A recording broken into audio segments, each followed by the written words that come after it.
நரேந்திர மோடி அவர்கள் 2 முறை 10 ஆண்டு காலம் இந்த தேசத்துடைய பிரதமராக இருந்தார். நம்ம நாட்டுக்கான தேர்தல், நம் நாடு எப்படி இருந்த நாடை எப்படி மாற்றி இருக்கிறார் மோடி என்பதை நம்ம பார்க்கணும். 10 ஆண்டுகளுக்கு முன்னாடி திமுக காங்கிரஸ் கூட்டணியோடு இருந்துச்சு.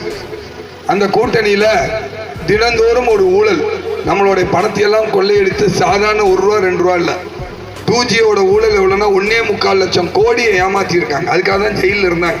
கருணாநிதி அவர்களோட பொண்ணும் ஆராசாவும் ஜெயிலில் இருந்தாங்க. ஏன்? 1.25 லட்சம் கோடி ரூபாய் அதில் ஊழல் நடந்தது. நிலக்கரியில் ஊழல் குற்றம் சுமத்தப்பட்டது 3 லட்சம் கோடி. விளையாட்டு போட்டிகளில் நடந்தது 90,000 கோடி.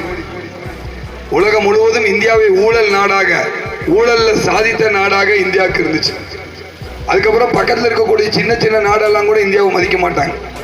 ஸ்ரீலங்கா ராணுவம், இலங்கை ராணுவம், சின்ன நாடு, நம்மளுடைய மீனவர்களை, தமிழ் மீனவர்களை 10 ஆண்டுல 540 பேர்த்த சுட்டு கொன்னாங்க திமுக காங்கிரஸ் ஆட்சியில் இருக்கும்போது. கடந்த 10 ஆண்டுகளாக மோடியுடைய ஆட்சியில ஒரே ஒரு நம்மளுடைய தமிழ் மீனவர்கள் மீது கூட சுடுவதற்கு தைரியம் இல்லை இலங்கை ராணுவத்தினருக்கு. அந்த அளவுக்கு பலமான ஒரு நாடாக உலக அரங்கிலே அனைத்து நாடுகளுக்கும் ஒரு தலைமை ஏற்கக்கூடிய நாடாக, தலைமை ஏற்கக்கூடிய தலைவனாக நரேந்திர மோடி அவர்கள் மாறி இருக்கிறார். ஒன்னு எல்லாரும் இதயத்தில் கை வைத்தோன்னு சொல்ல வேண்டும். கொரோனா வந்தப்போ உலகமே பொருளாதாரத்தில் ஸ்தம்பித்து, உலகத்தில் இருக்க எல்லா நாடுகளிலுமே லட்சக்கணக்கான பேர் செத்து இருந்தாங்க. ஒரு ஊர்ல 100 பேர் இருந்தால் 30 பேர் செத்துருவாங்க. அந்த அளவுக்கு கொடுமையாக இருந்துச்சு கொரோனா. ஆனா இந்தியாவில் தான் இந்த சாவு விகிதம் ரொம்ப ரொம்ப குறைவு. ஏனென்றால் இலவசமாக 2 முறை தடுப்பூசியை நரேந்திர மோடி அவர்கள் போட்டார். அந்த தடுப்பூசியை 2 முறை போடவில்லை என்றால் வயதானவர்கள், இன்னைக்கு இருக்கக்கூடியவர்கள் நம்ம பாதி பேர் இருந்திருக்க மாட்டோம். அந்த மாதிரிதான் சூழ்நிலை. உலகத்தில் எல்லா நாடுகளுக்கும் அந்த மாதிரி தான் இருந்துச்சு. பணக்கார நாடு கூட பணம் வாங்கிட்டு தான் அந்த ஊசியை போட்டாங்க. நரேந்திர மோடி அவர்கள் தான் பணமே வாங்காமல் 140 கோடி பேருக்கு 2 தடவை தடுப்பூசி போட்டு நம்ம உயிரை காப்பாற்றிய ஒரு ஒப்பற்ற தலைவர் நரேந்திர மோடி அவர்கள். நரேந்திர மோடி வர்றதுக்கு முன்னாடி தமிழகத்தில் எப்படி நிலைமை இருக்குன்னா, டெல்லியிலிருந்து அண்ணனுக்கு இப்போ ஒரு 100 ரூபா கொடுக்குறாங்க. இளங்கோன்ற பேரில் டெல்லியிலேருந்து 100 ரூபா பணம் கொடுக்குறாங்க. 100 நாள் சம்பளம் அப்படின்னு 100 ரூபா பணம் கொடுத்தா அண்ணன் கைக்கு வரும்போது 10 ரூபா தான் வரும். ஏனென்றால் இடையில அத்தனை பேர் திருடிடுவாங்க. அங்கே டெல்லியில் திருடுவாங்க, இங்கே வந்து தமிழ்நாட்டில் திருடுவாங்க. கடைசியாக நம்ம ஊர் தலைவர், செயலாளர், அவரோட கவுன்சிலரு, மெம்பரு எல்லாம் திருட்டு 10 ரூபா தான் வரும். இது நான் சொல்லலை, காங்கிரஸ் உடைய முன்னாள் பிரதமர் ராஜீவ்காந்தி சொல்கிறாரு. டெல்லியில் 100 ரூபா கொடுத்து அண்ணனுக்கு பணம் போட்டு அண்ணன் பேரில் 100 ரூபான்னு அண்ணன் பேரில் எழுதுவாங்க. அண்ணன் கைக்கு வரும்போது 10 ரூபா தான் வரும். அண்ணனும் சந்தோஷமாக வாங்கிக்குவார். ஏன்னா அந்த 10 ரூபா சும்மா தானே கிடைச்சிது அப்படின்னு சொல்லி. மோடி அவர்கள் பார்த்தார், ஏழை எளிய மக்களுடைய பணத்தை எல்லாம் சுரண்டுறாங்க, ஏமாத்துறாங்க.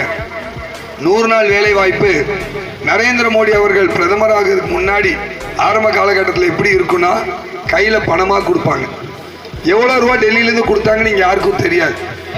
அவங்களே எடுத்துக்கிட்டு நமக்கு கொஞ்சம் கமிஷன்லாம் எடுத்துகிட்டு கொஞ்சம் கொடுப்பாங்க, இல்லை பாதி எடுத்துகிட்டு கொடுப்பாங்க, இல்லை கால்வாசி எடுத்துகிட்டு முக்கால்வாசி கொடுப்பாங்க. ஒவ்வொருத்தங்களும் ஒவ்வொரு மாதிரி கொடுப்பாங்க. அதனால் நம்ம வெயிட் பண்ணி இருக்கணும், அவங்களுக்காக காத்து கிடக்கணும், அவங்ககிட்ட கையேந்தி இருக்கணும். நம்ம பணங்களும் பாதி பணம் கமிஷனாக போயிடும். இதெல்லாம் மோடி அவர்கள் பார்த்தார். கஷ்டப்பட்டு வேலை செய்கிறவர்களுடைய பணத்தையெல்லாம் இப்படி எடுக்கிறாங்களே அப்படின்னு சொல்லிட்டு மோடி அவர்கள் இலவசமாக வங்கி கணக்கை ஆரம்பித்தார். மோடி அவர்கள் வருவதற்கு முன்னே யாருக்கிட்டையும் வங்கி கணக்கே இல்லை. இந்த வங்கி கணக்கு ஆரம்பித்தனால என்னாச்சுன்னா, இப்போ விவசாயிகளுக்கு 6,000 ரூபா கொடுக்குறாரு வருஷத்துக்கு. 6,000 ரூபா கொடுக்குறாரு டெல்லியில் அப்படின்னு சொன்னால், நம்ம ராசன்னா தென்னை மரம் வச்சுருக்கார், ஏதோ விவசாயம் பண்ணிட்டு இருக்காரு காய்கறி. 6,000 ரூபா டெல்லியிலிருந்து வருஷம் கொடுக்குறாங்க. 4 மாதத்துக்கு ஒரு தடவை 2,000 கொடுக்கும்போது 1 ரூபா யாராச்சும் திருட முடியுமா? நேரடியாக 2,000 வருது. மோடி அவர்கள் யாரும் ஏமாற்றக்கூடாது, விவசாயிகளை ஏமாற்றக்கூடாது, கூலி தொழிலாளர்களை ஏமாற்றக்கூடாதுன்றக்காக நேராக 2,000 வருது. 100 நாள் வேலை வாய்ப்பு பணத்தை கொடுத்தாங்கன்னா நம்ம அக்கௌண்ட்டுக்கு வந்துடும். நம்ம அக்கௌண்ட்லேருந்து யாரும் 1 ரூபா கூட திருட முடியாது, எடுக்க முடியாது. நாமளே நம்ம பேங்க் அக்கௌண்ட் யாருக்காச்சும் கொடுத்து வச்சுட்டா தான் அவங்க எடுக்க முடியும். நம்ம யாருக்கிட்டையும் போய் நிற்க வேண்டாம், வீட்டில் யாருக்கிட்டையும் கையேந்த வேண்டாம். நம்ம பணத்தை யாரும் திருடக்கூடாதுன்றதுக்காக ஒவ்வொருவருக்கும் நேரடியாக பேங்க்லேயே போடுறாங்க. இங்கேருந்து கணக்கு அனுப்பிச்சு விட்டாங்கன்னா, இவங்க அக்கா வேலை செஞ்சுருக்காங்கன்னு ஒரு கணக்கு அனுப்பிச்சு விட்டாங்கன்னா டெல்லியிலேருந்து பணம் போட்டுருவாங்க. இதுதான் 100 நாள் வேலை வாய்ப்புக்கு பணம் மோடி வந்ததுக்கப்புறம் யாரும் ஏமாற்ற முடியாமல் நேரடியாக டெல்லியிலிருந்து போடக்கூடிய பணம். ஆனால் நம்ம ஒன்றும் இந்த பகுதியில் ஒன்றும் எம்பியா மோடி அவர்களுடைய கட்சியோ தாமரை கட்சியோ இங்கே எம்பியா மக்கள் ஓட்டு போட்டு ஜெயிக்க வைக்கவில்லை. ஆனாலும் அங்கிருந்து இந்த மாதிரி எல்லாம் பார்த்து ஓட்டு போடலை, நம்ம ஊரில் ஜெயிக்க வைக்கலன்னு சொல்லிட்டு மோடி விடலை. ஓட்டு போடலைன்னா கூட பேங்க் அக்கௌண்ட் எல்லாத்துக்கும் ஓப்பன் பண்ணாரு, பேங்க்ல பணம் போட்டாரு, பேங்க்ல வருது. அதுதான் மோடிங்க. வீடு இல்லை, ஏழைகள் எனக்கு இடம் தான் இருக்கு, வீடு இல்லை அப்படின்னா 2,67,000 பணம் மோடி தரார். வீடுக்கு ஒரு 5 லட்ச ரூபா ஆகுதுன்னா நாம 2 லட்சம் ஒன்று, அவர் 2,67,000 தருவார். திருப்பி கட்ட வேண்டியதில்லை, இடம் மட்டும் இல்லை இருந்துச்சு. வீடு கட்டணும்னா 2,67,000 மோடி தரார். பல பேர் இந்த வீடுகளால் பயன்பெற்று இருக்காங்க. அதில் ₹1 கூட பணமாக கொடுக்க மாட்டாங்க, எல்லாமே பேங்க்லேயே இந்த பணம் வந்துடும். இந்த மாதிரி எல்லா வீடுகளுக்கும் தண்ணி கனெக்ஷன் கொடுத்துட்டு இருக்காங்கண்ணா.